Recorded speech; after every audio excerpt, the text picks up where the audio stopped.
Hello दोस्तों, स्वागत है आप सभी का आपके अपने यूट्यूब चैनल वर्ल्ड पॉइंट में। आज आपके लिए प्रैक्टिस सेट नंबर 3 लेके आए हैं, जो कि आपका एमटीएस का है।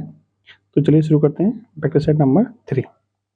देखिए क्वेश्चन है 13 की पावर 123 का इकाई अंक क्या है। तो देखिए पावर कितनी दे रखी है 123, तो हमें 123 से कोई मतलब नहीं है। हमें क्या करना होता है, जो भी पावर दे रखी होती है उसमें हमें 4 से भाग करना होता है। 4 से भाग देने का मतलब क्या है, अंत के 2 अंकों में हम 4 से भाग करते हैं, ना कि पूरे में। तो 123 के जो अंक के 2 अंक कितने जाएंगे, 23 हो जाएंगे। जब हम 23 में 4 से भाग करेंगे तो कितना शेषफल आएगा, 3। तो जितना शेषफल आता है 3, उतना ही हम क्या रखते हैं, पावर में रखते हैं। तो एक इसका इकाई अंक कितना है, 3 है। तो 3 की पावर कितना है, शेषफल कितना आया था, 3। 3 का 3 कितना होता है, 27। 27 में इकाई अंक कितना है, 7। इस पूरे क्वेश्चन का भी इकाई अंक कितना होगा, 7 ही हो जाएगा। क्लियर। मैंने आपको क्या बताया कि जो भी पावर है यानी जो भी घात है, उस घात में हम 4 का भाग करेंगे, और 4 का भाग भी हम पूरी संख्या में नहीं करेंगे, जो भी उसके अंत के 2 अंक होंगे उसमें करेंगे। तो 23 है, इसके अंत के 2 अंक, हम 23 में 4 से भाग करेंगे तो शेषफल हमारा कितना आएगा, 3 आएगा। तो अब जो शेषफल आया हम उसको, जो संख्या दे रखी है उसके इकाई अंक की पावर में लिखेंगे, उसके घात के रूप में लिखेंगे। तो 3 पावर 3 कितना होता है, 27 होता है। 27 में इकाई अंक कितना है, 7 है। इस पूरी संख्या का भी इकाई अंक कितना हो जाएगा, 7 ही हो जाएगा। ठीक है। नेक्स्ट क्वेश्चन देखिए, निम्नलिखित में से कौन से या कौन सा कथन क्या है, सत्य है। यानी क्यूब रूट 7 बड़ा है फोर्थ रूट 9 से, या फिर फोर्थ रूट 11 बड़ा है क्यूब रूट 7 से। देखिए इसके लिए पूरा कॉन्सेप्ट समझिए। देखिए ये 3 संख्या दे रखी हैं आपको, ठीक। अब इनमें पता करना है सबसे बड़ी संख्या इनमें कौन सी है। क्या करते हैं हम, जो भी रूट दे रखा होता है उसको पहले सिंप्लीफाई करिए। इसको हम लिख सकते हैं 7 की पावर 1/3, इसको लिख सकते हैं 9 की पावर 1/4, इसको लिख सकते हैं हम 11 की पावर 1/4। ठीक है। अब क्या करना है, जो पावर में है ये 3 है, 4 है और 4 है। इन 3 4 का एलसीएम कितना होता है, 12 होता है। तो उस 12 से हम क्या करेंगे, पावर में गुणा कर देंगे। ठीक है, 12 से गुणा कर दिया। इसको सिंप्लीफाई करिए, 3 से कटेगा ये 4 बार, 7 से कटेगा 3 बार, 4 से कटेगा आपका ये 3 बार। कितना हो गया, 7 की पावर 4 बचेगा, 9 की पावर 3 बचेगा, 11 की पावर 3 बचेगा। ठीक है। इसको आगे सॉल्व करेंगे तो 7 की पावर 4 कितना होता है, 7 की पावर 4 होता है आपका 2401। ठीक है। 9 की पावर 3 कितना होता है, 729। 11 की पावर 3 कितना होता है, 1331। अब इसमें सबसे बड़ा कौन सा है, 2401। इसका मतलब सबसे बड़ी भिन्न करनी कौन सी हो जाएगी, सबसे बड़ी करनी हो जाएगी आपकी क्यूब रूट 7। दूसरे नंबर पर कौन सा आएगा, फोर्थ रूट 11, और तीसरे नंबर पर आएगा आपका फोर्थ रूट 9। क्लियर। अब देखिए चेक करते हैं ऑप्शन क्या है। देखिए क्यूब रूट 7 बड़ा है फोर्थ रूट 9 से, तो क्यूब रूट 7 बड़ा है फोर्थ रूट 9 से बड़ा है। ठीक है, यानी पहला सही है आपका। दूसरा देखिए फोर्थ रूट 11 बड़ा है क्यूब रूट 7 से, फोर्थ रूट 11 बड़ा है क्यूब रूट 7 से नहीं है। तो इसका मतलब केवल एक ही कथन क्या है, सही है, बाकी दूसरा वाला सही नहीं है। ठीक है, इस तरह से आप क्या करते हैं, इसको सॉल्व करते हैं। क्वेश्चन देखते हैं नेक्स्ट। 6/5 8/25 का लघुत्तम समावर्तक बताइए क्या है। जब भी आपको भिन्नों का एलसीएम निकालना हो तो उसका फॉर्मूला क्या होता है, भिन्नों का एलसीएम बराबर होता है अंश का एलसीएम, अंश का एलसीएम बटे में हर का एचसीएफ। ठीक है, यानी भिन्नों में जो संख्या दे रखी होती है, अंश का तो हमको एलसीएम निकालना होता है और हर का हमें एचसीएफ निकालना होता है। तो देखिए इसका कितना आएगा आंसर। अंश क्या है, 6 और 8 है। 6 और 8 का एलसीएम कितना होता है, 24 होता है। और 5 और 25 का एचसीएफ कितना होता है, 5 होता है।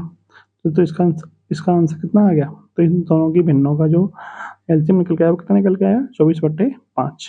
Option number D. Clear. Next देखिए। देखिए क्वेश्चन है अंडर रूट में 9 प्लस अंडर रूट में 7 divide by under root 9 minus के अंडर रूट में 7। ठीक है, इसका सरलीकृत मान बताइए। देखिए क्वेश्चन आपको इस तरह से दिया हुआ है, अंडर रूट 9 प्लस 7, ठीक है, बटे में अंडर रूट 9 माइनस के अंडर रूट में 7। इसको सिंप्लीफाई करना है। तो जो बटे में संख्या लिखी हुई है नीचे अंडर रूट 9 माइनस के अंडर रूट में 7, इसके संयुग्मी यानी कॉन्जुगेट का ऊपर नीचे मल्टीप्लाई कर दीजिए।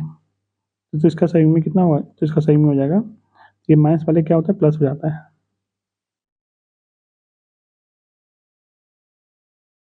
ठीक है, इन दोनों का जब हम ऊपर नीचे गुणा कर देंगे तो हमारे क्वेश्चन पर कोई फर्क नहीं पड़ेगा। अब देखिए ये क्या है, ए प्लस बी, ये भी ए प्लस बी बन गया, यानी दोनों सेम हो गया। ए प्लस बी का होल स्क्वायर हो जाएगा ऊपर, नीचे का बन जाएगा ए माइनस बी और ए प्लस बी, यानी ए स्क्वायर माइनस के बी स्क्वायर।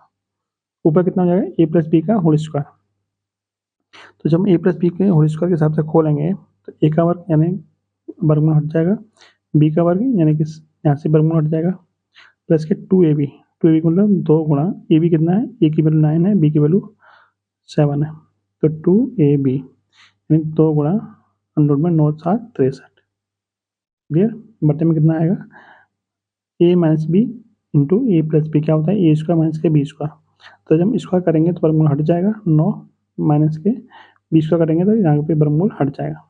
क्लियर, आगे देखिए 9 7 16 प्लस के 2 रूट 63, बटे में कितना बचा है यहाँ पे 2। तो जब हम ऊपर से 2 कॉमन ले लेंगे तो देखिए कितना बचेगा, यहाँ से ऊपर से 2 कॉमन ले लेंगे तो बचेगा आपका 8 प्लस के रूट 63, नीचे बचेगा आपका 2, उससे 2 कट जाएगा तो कितना आंसर बच जाएगा हमारा 8 plus root 63, 8 plus root 63। Option number C आपका एकदम सही है।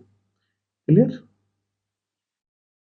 नेक्स्ट क्वेश्चन देखिए, दो पाइप पी और क्यू एक टंकी को क्रमशः 200-300 घंटे में भर सकते हैं।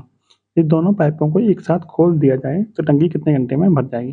ठीक है, पी भरा है 200 घंटे में और क्यू भरा है आपका 300 घंटे में। 200-300 का एलसीएम कितना होता है 600। टंकी की क्षमता हमने मान ली 600 यूनिट है। 200 घंटे में 600 लीटर भरा है, इसका मतलब 1 घंटे में 3 भरेगा। 300 में 600 भर रहा है, 300 घंटे में तो 1 घंटे में 2 लीटर भरेगा। इसका मतलब दोनों के द्वारा 1 घंटे में 5 यूनिट भरा जाएगा। तो पूरा 600 यूनिट भरने में कितना समय लगेगा, 600 बट्टे में 5 कितना हो जाएगा 120 मिनट, घंटे, जो भी आंसर है 120 घंटे, option number B. Clear, simple question था। नेक्स्ट देखिए, एक वस्तु का अंकित मूल्य 900 है, एक ग्राहक इसके लिए 630 रुपये देता है, छूट परसेंट क्या है। लेकिन 900 की चीज़ 630 में बेची जा रही है, इसका मतलब छूट कितनी दी जा रही है, छूट दी जा रही है 900 माइनस के 630 यानी कि 270 की छूट दी जा रही है। और छूट हमेशा किस पर दी जाती है, अंकित मूल्य पे, यानी कि 270 की छूट दी जा रही है अंकित मूल्य यानी कि 900 पे। परसेंटेज में चाहिए तो गुणा कर देंगे 100 का, 2 जीरो से 2 जीरो खत्म, 9 से कटेगा 30 बार, यानी कितने परसेंट की छूट दी जा रही है, तो 30% की छूट दी जा रही है। ठीक है, अगला प्रश्न देखिए, एक समचतुर्भुज के दो विकर्णों की लंबाई 6 सेंटीमीटर और 8 सेंटीमीटर है, समचतुर्भुज की भुजा ज्ञात कीजिए। देखिए समचतुर्भुज मैंने आपको बताया था पिछले वाले प्रैक्टिस सेट में, किस आकार का होता है, पतंग के आकार का होता है। खासियत क्या होती थी, चारों भुजाएं क्या होती हैं, समान होती हैं। ठीक है, इसके जो विकर्ण होते हैं एक दूसरे को समकोण पर काटते हैं और समद्विभाजित करते हैं। ठीक है, क्योंकि एक विकर्ण कितना है 6 सेंटीमीटर का, तो ये कितने जाएगी, इसका आधा हो जाएगा 3, और एक कितना है 8 सेंटीमीटर का, तो इसका आधा कितना हो जाएगा 4। यानी इस समकोण त्रिभुज में ये भुजा कितनी है 3 और ये वाली भुजा कितनी है 4। इसका मतलब ये जो कर्ण है ये कितना होगा 3 4 और 5। आपको पता है कि 3 का वर्ग प्लस 4 का वर्ग किसके बराबर होता है, 5 के वर्ग के बराबर होता है। पाइथागोरस पे में लगाएंगे तो आंसर कितना आएगा 5। और ये है क्या, ये है आपकी क्या है, समचतुर्भुज की भुजाएं। क्या है, समचतुर्भुज की भुजा निकल के आ गई। पूछा क्या था, भुजा ही पूछा था। आंसर कितना हो जाएगा इसका 5। क्लियर, देखिए 3 कैसे हुआ, 6 का आधा 3 होगा क्योंकि ये अर्धक है, और ये 8 का आधा 4 हो जाएगा। ये 3 है, ये 4 है तो कितना होगा, ये 5 होगा। ट्रिपलेट क्या होता है, ट्रिपलेट होता है 3 4 और 5, यानी यदि 2 भुजाएं 3 और 4 हैं समकोण त्रिभुज में तो तीसरी भुजा कितनी होगी 5 हो जाएगी। नेक्स्ट क्वेश्चन देखिए, बी 1,20,000 की पूंजी निवेश करके एक व्यापार आरंभ करता है। 2 माह के पश्चात डी 44,000 रुपये निवेश कर उस व्यापार में शामिल हो जाता है, तो वर्ष के अंत में वो किस अनुपात में लाभ बांटेंगे। तो देखिए लाभ जो बटेगा इनका वो उसी अनुपात में बटेगा जिस अनुपात में उन्होंने निवेश किया है। तो इन्होंने बी ने कितने रुपये लगाए, बी ने 1,20,000 रुपये लगाए। ठीक है, कितने महीने के लगाए, तो 12 महीने के लगाए। और डी ने कितने रुपये लगाए, तो 4400 रुपये लगाए, सॉरी 44,000 रुपये लगाए। कितने महीने के लगाए, तो 2 महीने के बाद आया तो 10 महीने के लगाएगा। क्लियर, इन दोनों का अनुपात निकाल लीजिए। देखिए 3 और 1 4, 4 जीरो से ये वाले 4 जीरो खत्म, इधर कितना बचा 12 × 144, इधर कितना बचा 44। ठीक, क्लियर। अब देख 4 से कटेगा ये 11 बार, 4 से कटेगा आपका ये 36 बार। दोनों का अनुपात कितना आ गया निकल के 36:11, ऑप्शन नंबर ए। क्लियर। सिंपल क्वेश्चन है, जिस अनुपात में ये निवेश करेंगे उसी अनुपात में इनका लाभ बटेगा। इसने 1,20,000 रुपये लगाए 12 महीने के लिए, इसने 44,000 रुपये लगाए 10 महीने का, दोनों का अनुपात निकाल देंगे। नेक्स्ट क्वेश्चन देखिए, 3 संख्याएं 1:2:4 के अनुपात में यदि उनके वर्गों का योग कितना है 1029 है, तो संख्याएं क्या होंगी। देखिए, एक तरीका तो ये कि आप इनके संख्याओं को ऑप्शन से कर लीजिए, संख्याओं को वर्ग करिए, उनके इकाई अंक से आप इसका आंसर निकाल सकते हैं। दूसरा तरीका आप देख लीजिए, मान लेते संख्या हमारी पहली संख्या x हो जाएगी, दूसरी 2x हो जाएगी और तीसरी हमारी 4x हो जाएगी। क्लियर। इनके वर्गों का योग यानी कि x स्क्वायर, 2x का वर्ग कितना होगा 4x स्क्वायर और 4x का वर्ग हो जाएगा 16x स्क्वायर। इनके वर्गों का योग कितना है 1029। ठीक है, तो 16, 4, 20 और 1, 21, यानी 21x स्क्वायर बराबर 1029। तो यहाँ से x स्क्वायर बराबर मिल जाएगा आपको 1029/21 यानी कि 49। ठीक है, 49 यानी कि x स्क्वायर बराबर आपको मिल गया 49। तो x बराबर कितना मिलेगा, x बराबर 49 अंडर रूट में जाएगा यानी कि 7, यानी x की वैल्यू कितनी मिल गई आपको 7। हमने संख्या कौन सी मानी थी x, 2x और 4x, तो x की वैल्यू 7 है तो 2x की वैल्यू 14 हो जाएगी और 4x की वैल्यू कितनी हो जाएगी 28, यानी हमारी संख्या मिल गई आपको 7, 14 और 28। ऑप्शन नंबर एकदम सी एकदम सही है आपका। ठीक है, अगला प्रश्न देखिए, क्वेश्चन है 5 क्रमांक संख्याओं का औसत 18 है, यदि अगली 2 संख्याओं को भी शामिल कर लिया जाए तो औसत नया औसत क्या होगा। देखिए, जब भी क्रमांक संख्या को जोड़ा जाता है तो औसत पर क्या फर्क पड़ता है। जैसे मान लीजिए 3 क्रमांक शुरू की 3 संख्याएं आपकी 1, 2 और 3, इनका औसत क्या होगा, इनका औसत हो जाएगा आपका 2, क्योंकि 1 और 2 3, 3 और 3 6, 6/3 यानी कि 2। जब इसमें एक संख्या और जोड़ दी जाए 4, क्रमांक संख्या जोड़ी जा रही है, अब इनका औसत कितना हो जाएगा 6 और 4 10, 10/4 यानी कि 2.5। अब इनका औसत कितना हो जाएगा 2.5। अब एक संख्या और जोड़ते हैं मान लीजिए 5, अब इनका औसत कितना हो जाएगा, तो इनका औसत हो जाएगा 15/5 यानी कि 3। ठीक है, यानी 2 संख्या जोड़ने से पहले औसत कितना था 2 था, अब 2 संख्या जोड़ने वाला औसत कितना हो गया 3, यानी औसत में कितनी की वृद्धि हो रही है 1 की। 2 संख्याओं में कितनी वृद्धि हो रही है 1 पे 1 की वृद्धि हो रही है, और एक संख्या पे कितनी वृद्धि हो रही है 0.5 की।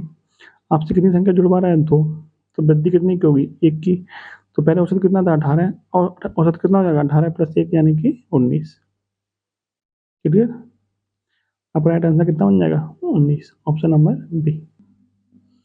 नेक्स्ट क्वेश्चन देखिए,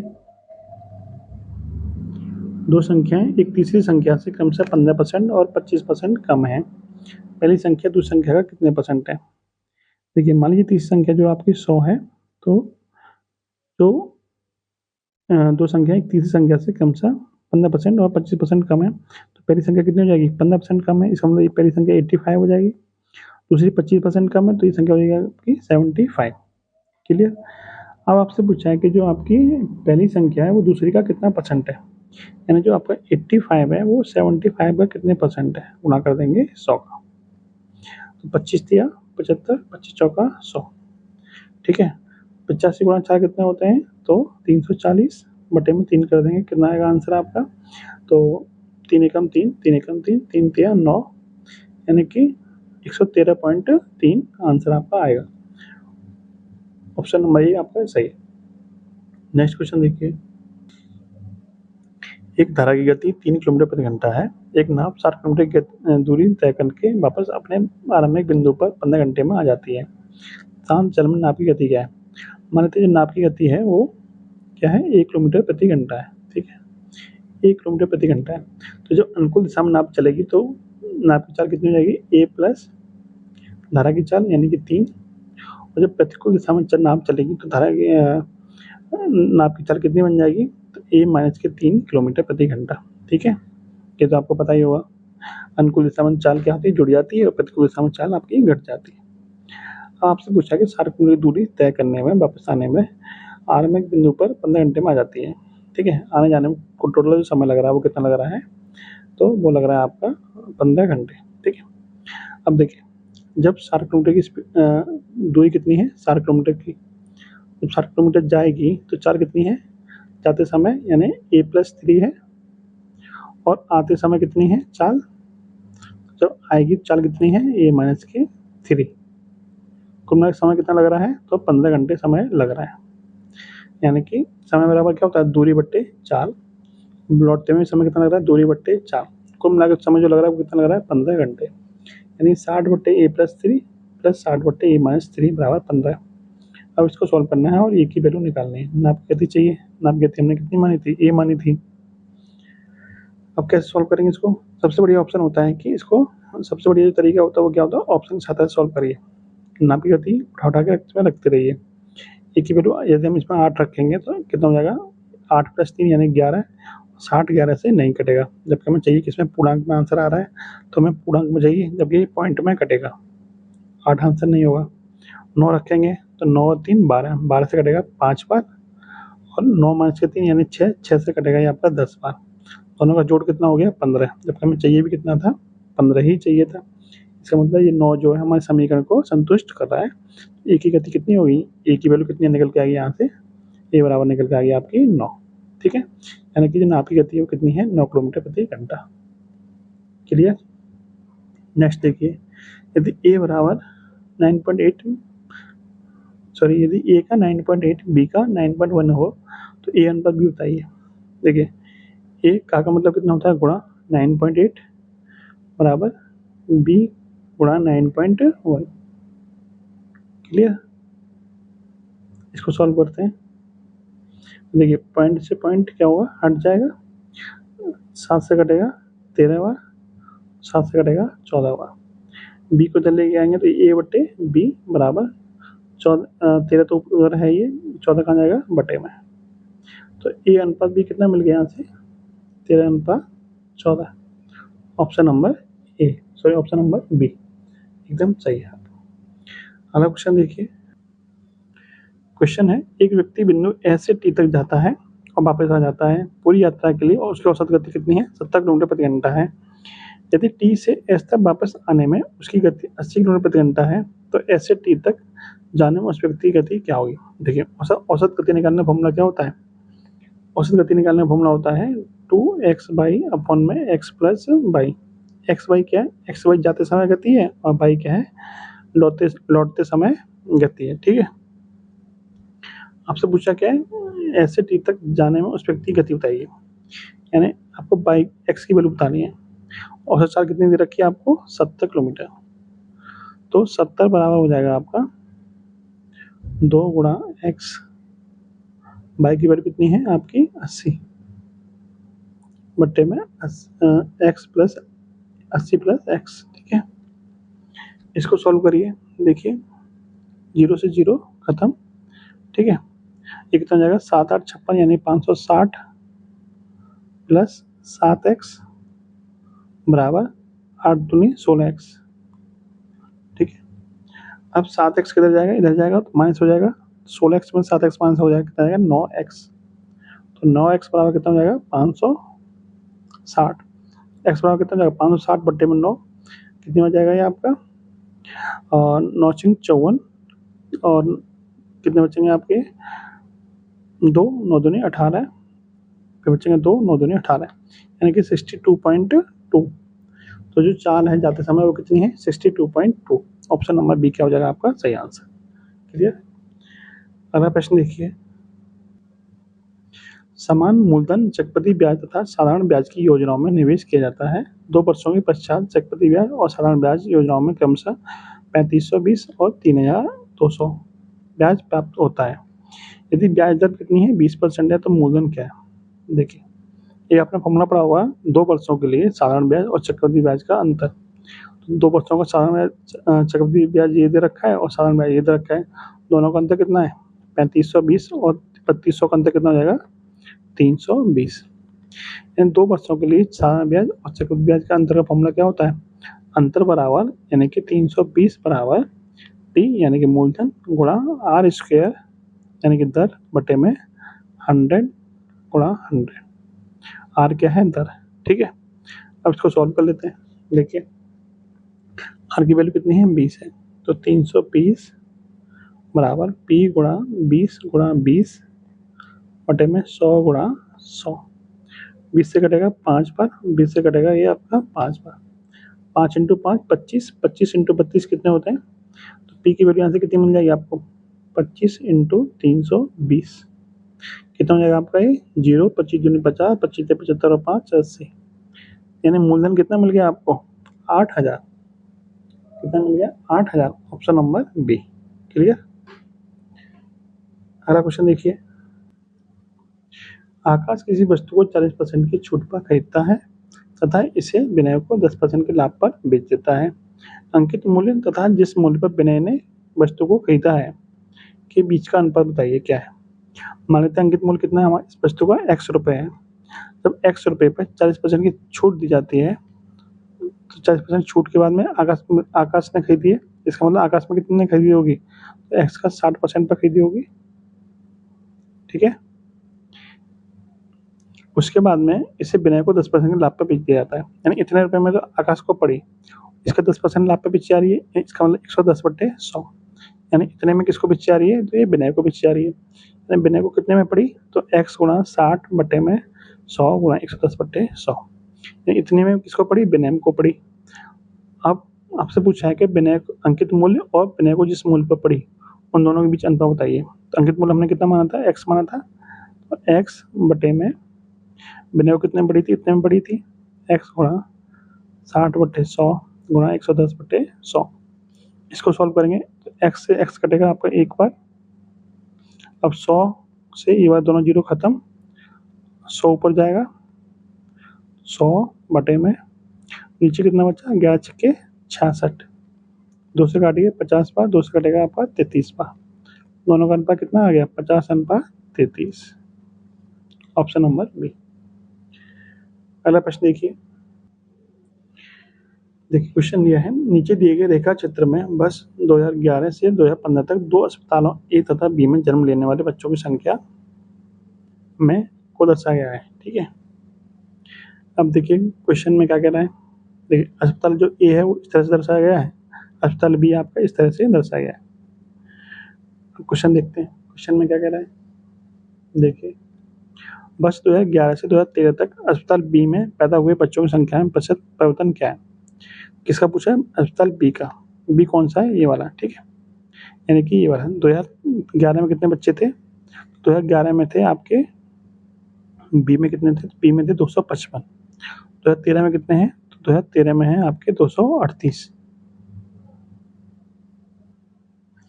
देखिए 2011 में बी में कितने हैं? तो 2011 में बी में हैं 255